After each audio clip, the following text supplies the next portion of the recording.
Okay, बिल्कुल। एक जेके paper भी देखिएगा सर, 414 पर खरीदा हुआ है इन्होंने।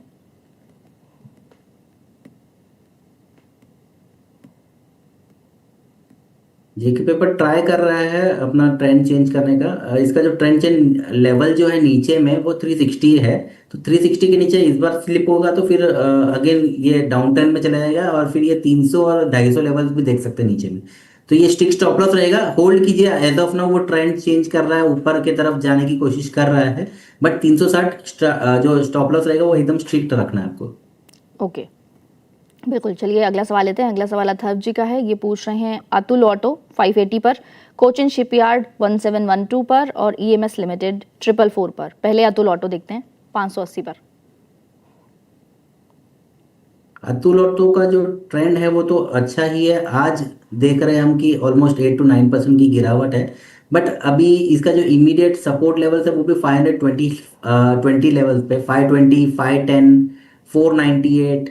तो मल्टीपल सपोर्ट लेवल्स है। तो यहाँ पे सिर्फ हमें क्या देखना है कि ये सपोर्ट कहाँ ले रहा है, मतलब 520 पे ले रहा है या 510 पे ले रहा है या 498 पे ले रहा है। वो कैसे पता चलेगा? कि जब भी एक ग्रीन कैंडल बन जाएगी वो जोन को टच करने के बाद में, और एक फॉलो अप बाइंग आएगी, तो आप समझो कि ये जो फॉल है ये एक छोटा सा करेक्शन था, ब्लिप था, ठीक है, एंड ये वापस से अपना जो ट्रेंड है रेज्यूम कर देगा। तो जी, आज तो एंटर नहीं बनती है, होल्ड करना है, कर दीजिए। इसका जो ट्रेंड चेंज लेवल है 460 लेवल्स है। 460 के नीचे अगर ये स्टॉक क्लोज हो जाता है तो पूरा ट्रेंड ही चेंज हो जाएगा। बिल्कुल। अगला कोचिन शिपयार्ड देखिएगा 1712 पर है इनके पास।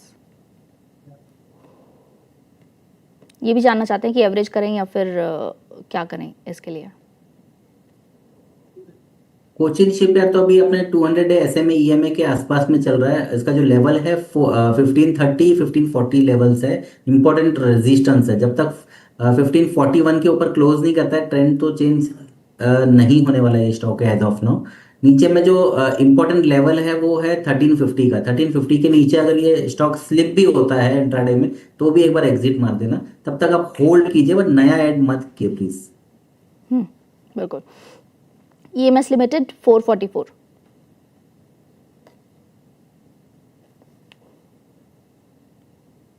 EMS का 378 का स्टॉप लॉस है। वो स्टॉप लॉस से होल्ड कीजिए, नया एडिशन नहीं बनता है। बिल्कुल।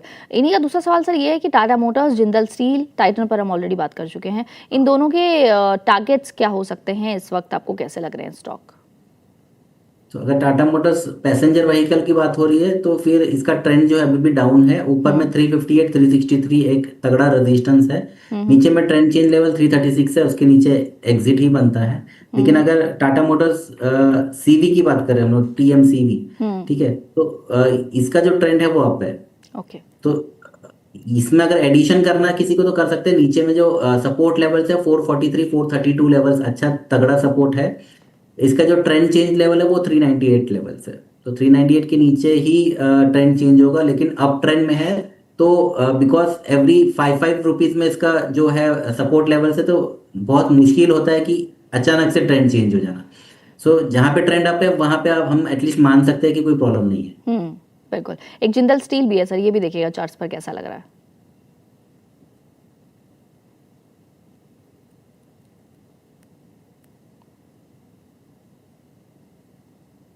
जिंदल स्टील एकदम रेजिस्टेंस पे आज तो अपने 200 डे SMA और 100 डे EMA के आसपास में है।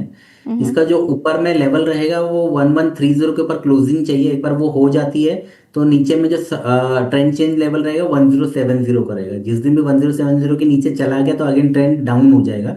और अब ट्रेंड अभी भी इस्टेब्लिश हुआ नहीं है, प्रोसेस में है। तो 1130 के ऊपर मोमेंटम आएगा, बट अभी भी इसको ट्रेंड चेंज करने के, जैसे मैंने बताया कि वो आसान नहीं होता है। खाली प्राइसेस ऊपर चले जाए तो ट्रेंड नहीं चेंज हो जाता है। कम से कम उसको एक महीना टिकना पड़ेगा वो 1030 के ऊपर, तब जाके ट्रेंड चेंज होगा। तो ओके। स्लो प्रोसेस है यहाँ पे। तब तक आप इसको प्ले बुक में रखिए, खेल के बेच के निकल जाइए। लेकिन नीचे में ये याद रखना कि 1070 के नीचे क्लोज हुआ तो अगेन ट्रेंड डाउन हो जाएगा। तो ये शेयर खाली प्ले बुक में ही रहना चाहिए।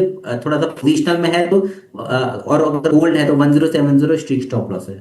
ओके, बिल्कुल। एंजल वन का स्टॉक भी देखिएगा सर। इस स्टॉक पर एक व्यूअर की बाइंग है, अनीश जी का सवाल है। 325 पर इनकी बाइंग है, पूछ रहे हैं मीडियम टर्म के लिए क्या करें।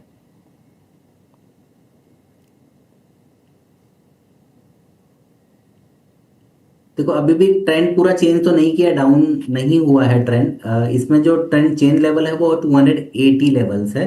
हम्म। ये शॉर्ट टर्म की बात कर रहे हैं, अगर इनको मीडियम टर्म में जानना है तो नीचे में 229 लेवल्स है, वो काफी नीचे है। ठीक है, तब तक तो नैया डूब जाएगी। तो मेरे हिसाब से आप डेली के ही ट्रेंड लेवल्स को पकड़ के चलिए।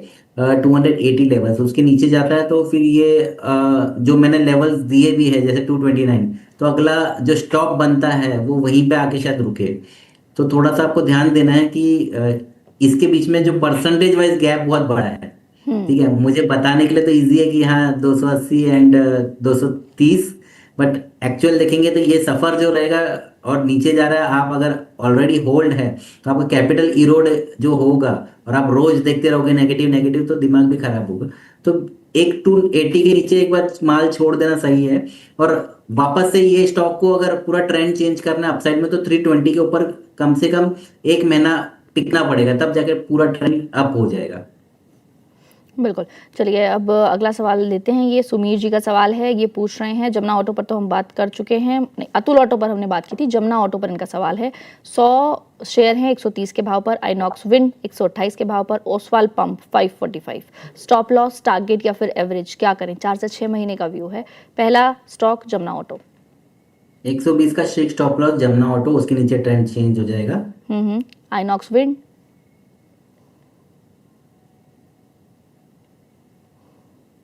128 की आइनॉक्स बाइंग। तो आप एग्जिट ही कर दीजिए, अगर होल्ड है तो वो डाउन ट्रेंड में और सीरियस डाउन ट्रेंड में है। 128 की बाइंग है सर इनकी। नहीं नहीं, फिर तो एग्जिट ही बनता है, जो है ले लो एक बार। ओके। ओसवाल पंप है 545।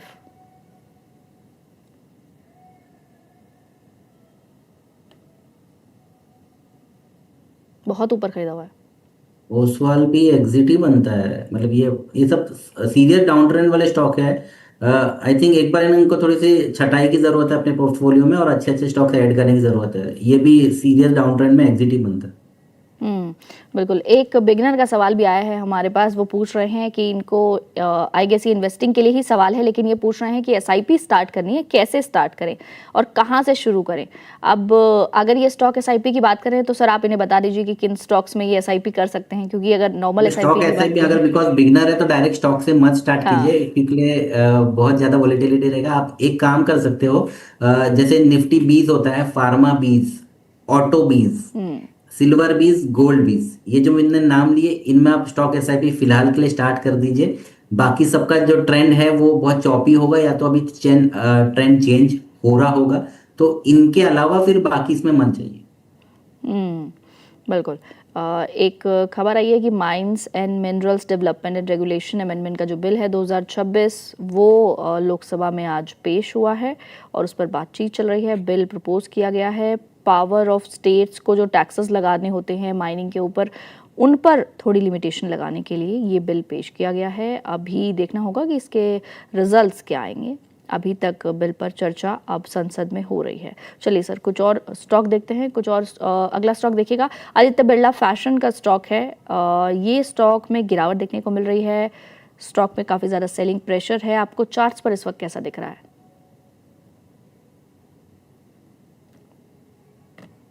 ये एक्चुअली थोड़ा रिटेल का फेवरेट है, बिकॉज ना उसका भाव 58 रुपीज के आसपास में है, 2 डिजिट वाला है। उनको लगता है कि अच्छा स्टॉक है। देखो कंपनी का नाम इम्पोर्टेंट नहीं होता है, ट्रेंड बहुत इंपॉर्टेंट होता है जब आप इन्वेस्टिंग करते हो तो इसका ट्रेंड तो काफ़ी डाउन है, एंड अगर होल्ड है तो एग्जिट ही कर लेना चाहिए।